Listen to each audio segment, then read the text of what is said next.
দর্শক, বন্যা পরিস্থিতির আরো খবরাখবর জানবো আমার সহকর্মীদের কাছ থেকে। শুরুতেই যাচ্ছি সুনামগঞ্জে, সেখানে আছেন আমার সহকর্মী সোহানুর রহমান। সোহান, সার্বিক বন্যা পরিস্থিতি কেমন দেখছেন সেখানে, এবং প্লাবিত এলাকার মানুষ কি বলছেন, তারা কি সহায়তা পাচ্ছেন কিনা? সিলন ফ্যামিলি ব্লেন্ডের কড়ালিকার আর সতেজ স্বাদের পারফেক্ট ব্লেন্ডে স্বপ্নেরা মিলুক টানা। সোহার, ভারত থেকে আসা পাহাড়ি ঢল এবং টানা বৃষ্টিতে সুনামগঞ্জে তৃতীয় দফার মতো বন্যা পরিস্থিতির সৃষ্টি হয়েছে। গত 24 ঘন্টায় সুনামগঞ্জে বৃষ্টিপাত হয়েছে 155 মিলিমিটার। আমরা যদি তার আগের দিনের একটু বৃষ্টির রেকর্ডটা বলি, সেটা হচ্ছে সুনামগঞ্জে 260 মিলিমিটার এবং ভারতের চেরাপুঞ্জিতে 310 মিলিমিটার। এই 2 দিনের টানা বর্ষণ এবং পাহাড়ি ঢলে সুনামগঞ্জ তৃতীয়বারের মতো প্লাবিত হয়েছে। আমি এই মুহূর্তে আছি সুনামগঞ্জ পৌর শহরের বড়পাড়া এলাকায়। এখান থেকে ঠিক আধা কিলোমিটার দূরে সুনামগঞ্জের সুরমা নদী। সেই সুরমা নদীর পানি কিন্তু ইতিমধ্যে উপচে আপনারা নিশ্চয়ই দেখতে পাচ্ছেন সেটি লোকালয়ে প্রবেশ করছে এবং যে লোকালয়ের যে ঘরবাড়ি ছিল সেই ঘরবাড়িগুলো প্লাবিত করেছে। তো সুনামগঞ্জের মানুষের এই মুহূর্তে সবচেয়ে বেশি যেটা প্রয়োজন, সুনামগঞ্জের মানুষ কেউ হয়তো মাথার যে আশ্রয়টুকু ছিল সেই ঘরবাড়ি হারিয়েছেন, কেউ বা হারিয়েছেন ঘরের আসবাবপত্র। প্রায় সবারই এখন ঘরে নেই খাবার। এই মুহূর্তে বিশুদ্ধ খাবার পানি এবং যে শুকনো খাবার, সেই শুকনো খাবারের অভাব দেখা দিয়েছে। আমরা যদি একটু সুনামগঞ্জের সার্বিক পরিস্থিতি বলতে চাই, এই তৃতীয় দফায় বন্যায় কিন্তু সুনামগঞ্জের ব্যাপক ক্ষয়ক্ষতি হয়েছে এবং এই মুহূর্তে সুনামগঞ্জের মানুষের টানা 3 দফার বন্যায় ক্লান্ত হয়ে পড়েছেন।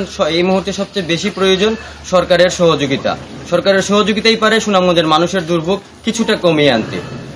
ধন্যবাদ আপনাকে। দর্শক, এবার আমরা জামালপুরে যেতে চাই, সেখানে আছেন আমার সহকর্মী সাগর ফরাজি। সাগর, বানভাসীদের ত্রাণ সহায়তা কি পৌঁছাচ্ছে কিনা এবং সবশেষ বন্যা পরিস্থিতির কি আপডেট রয়েছে আপনার কাছে? দেখুন ইসরাত, আমি প্রথমে বলে রাখি, জামালপুরের এখন পরিস্থিতি কিন্তু একটু অবনতির দিকে যাচ্ছে। গতকাল রাত থেকে যে টানা বৃষ্টি হয়েছে, ভারী বৃষ্টি হয়েছে, সেই বৃষ্টিতে কিন্তু পানি কিন্তু অনেকটাই বেড়েছে। এখন যদি আমি পানি উন্নয়ন বোর্ডের যে সতর্ককরণ যে কেন্দ্র রয়েছে, বন্যা সতর্ক কেন্দ্র, তার তথ্য মতো যদি বলতে চাই, গত 24 ঘন্টায় কিন্তু 6 সেন্টিমিটার পানি বেড়ে এখন কিন্তু 57 সেন্টিমিটার বিপদ সীমার উপর দিয়ে যাচ্ছে যমুনা নদীর বাহাদুরবাদ পয়েন্টের যে পানি মাপার যে স্থান রয়েছে সেখানে। তো সেই জায়গা থেকে কিন্তু জামালপুরের পানি কিন্তু ধীরে ধীরে আবারও বাড়ছে। মূলত দ্বিতীয় দফার এই বন্যায় এই 11 দিনের একটি টানা পানি বন্দী অবস্থায় এখানকার যে 41টি ইউনিয়নের একটি পৌরসভার প্রায় 3 লাখ মানুষ এখন কিন্তু পানিবন্দী অবস্থায় রয়েছে। মূলত শেষ সময়ে এসে যখন বন্যা উন্নতির দিকে যাচ্ছিল, তখন কিন্তু মানুষ প্রস্তুতি নিয়েছিল যে বাড়ি ফিরে যাবে। যারা আশ্রয় কেন্দ্র অথবা উঁচু স্থানে যারা রয়েছিল তারা কিন্তু বাড়ি ফিরে যাবে। কিন্তু মূলত এখানকার যে এখন যে বর্তমান যে পরিস্থিতি সৃষ্টি হয়েছে, এটিতে মানুষ কিন্তু আর বাড়ি ফিরে যাওয়ার উপায় নেই। সেই জায়গা থেকে মানুষ কিন্তু খুব দুর্ভোগে এখন পর্যন্ত পড়ে আছে। আরেকটি বিষয় যদি বলি, যে ত্রাণ কার্যক্রমের কথা যেটি বললেন, যে জেলা প্রশাসনের পক্ষ থেকে কিন্তু 700 মেট্রিক টনের বেশি চাউল বরাদ্দ দেওয়া হয়েছে বানভাসী মানুষের জন্য। কিন্তু আমরা প্রত্যন্ত অঞ্চল সহ চর অঞ্চলে আমি 11 দিন যাবৎ কিন্তু এই অঞ্চলটিতে রয়েছি।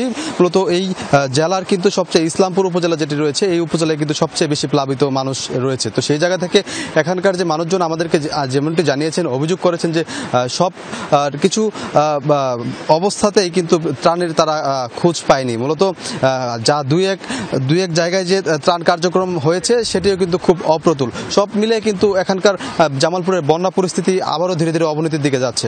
ইসরাত, ধন্যবাদ আপনাকে।